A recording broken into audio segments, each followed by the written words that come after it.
Татарстан дәүләт телерадиокомпаниясе Русфонд Хайрия җәмгыяте белән берлектә авыру балаларга ярдәм итү проектын дәвам итә. Узган юлы без Аделина Шакировага булыштык. Нәни Сашага да ярдәм кирәк. Малайның тумыштан аяклары чалыш үскән.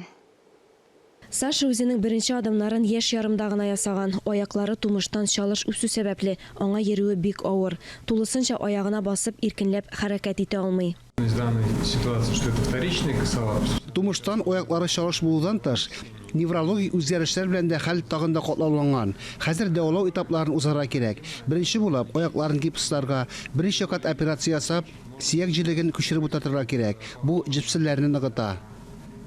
Саша бик кызыксынучан, тик тормас бала. Уйнарга, рәсемнәр ясарга, куышлы уйнын уйнарга ярата.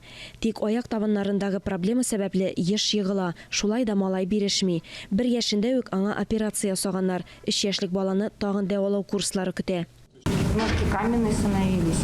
Кайчагында аяклары таш кебек катып китә. Аяклары язылсын өчен ботинкаларын салдырып массаж ясарга туры килә. Шундый хәлләр кабатланып тора. Моны булдырмас өчен күп дәваларга кирәк. Тулы сәламәтләнүгә өмет бар. Сашага 158 мең сумлык ашыгыч операция ясарга әзерләнәләр. Гаилә өчен бу зур сумма. Без сезнең белән бергәләп ярдәм итә алабыз. Моның өчен 5542 номерына дети сүзен язып SMS җибәрүдә җитә. Бер хәбәрнең бәясе 75 сум.